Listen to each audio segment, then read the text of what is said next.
क्या आपने कभी सोचा है कि गंगा जैसी विशाल पवित्र नदी को शिव जी ने आखिर अपनी जटाओं में कैसे रोक लिया?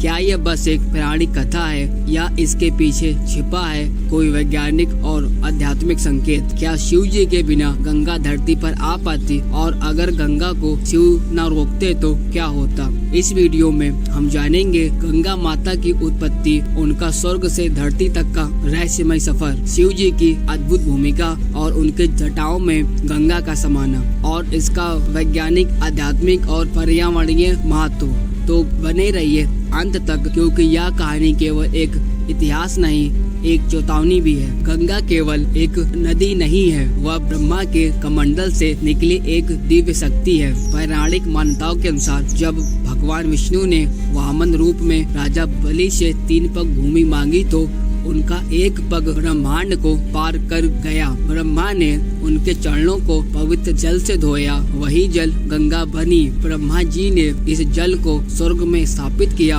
और इसे आकाश गंगा कहा गया। स्वर्ग से बहती गंगा शांत, शुद्ध और दिव्य, लेकिन यह पवित्र जल पृथ्वी तक कैसे पहुंचा, आइए जानते हैं। गंगा का धरती पर आने का कारण, इसका संबंध है राजा सागर और उनके 60,000 पुत्रों। जब राजा सागर ने अश्वमेध यज्ञ किया तो उनका यज्ञ का घोड़ा कपिल मुनि के आश्रम में मिला। सागर के पुत्रों ने मुनि पर आरोप लगाया और उन्हें परेशान किया। क्रोधित होकर मुनि ने श्राप दे दिया और वे भस्म हो गए। उनकी आत्माओं को तभी मुक्ति मिल सकती थी जब गंगा का पावन जल उन्हें छूता। तब शुरू हुआ भागीरथ प्रयास। भागीरथ नामक राजा ने कठोर तपस्या की ताकि गंगा धरती पर आए और उनके पूर्वजों की आत्मा को मोक्ष मिले। राजा भागीरथ ने वर्षों तक तपस्या कर ब्रह्मा जी को प्रसन्न किया। ब्रह्मा जी ने उन्हें वरदान दिया कि गंगा धरती पर आएंगी, लेकिन उन्हें चेतावनी दी,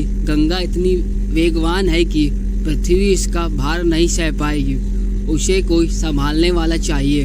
अब भागीरथ ने शिव जी की तपस्या शुरू की, क्योंकि केवल वही गंगा के प्रलयकारी वेग को संभाल सकते थे। गंगा को यह अहंकार था कि वह पृथ्वी पर आकर बहाव से सब कुछ बहा देगी। जब वह शिव जी के सिर पर गिरी तो शिव जी ने उन्हें अपनी जटाओं में उलझा लिया। गंगा उनकी जटाओं में फंसी रह गई, न वे धरती पर आ सकी न स्वर्ग लौट सकी। शिव जी ने कई वर्षों बाद अपनी इस जटा से गंगा को छोड़ा, जिससे गंगा का बहाव संयमित हुआ और वह पृथ्वी पर आई।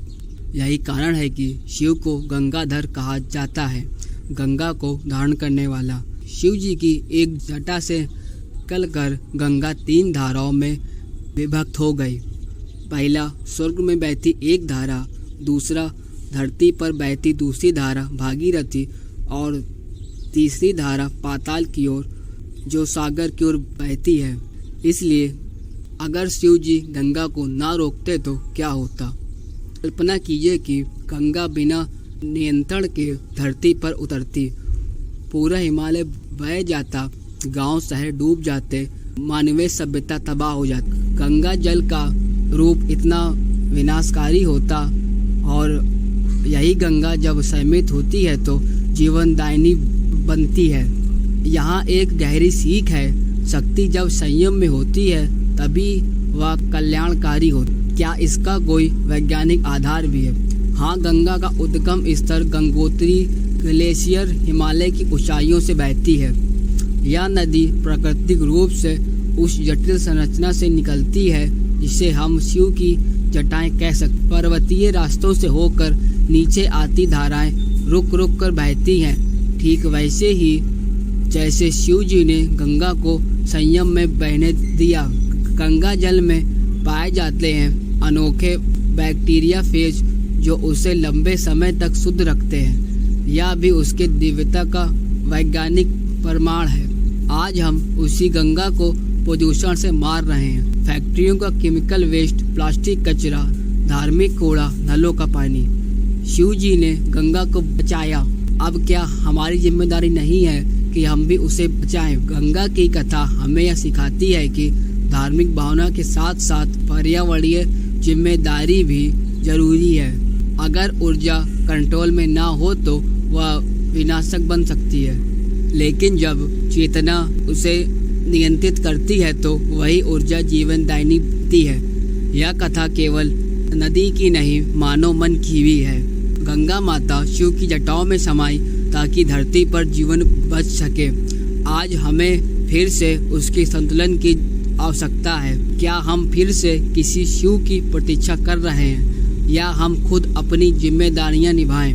कमेंट में ज़रूर बताएं आपको गंगा और शिव की यह कथा कैसी लगी। अगर वीडियो पसंद आया हो तो इसे शेयर करें और एपिक इकोस हिंदी को सब्सक्राइब करना ना भूलें।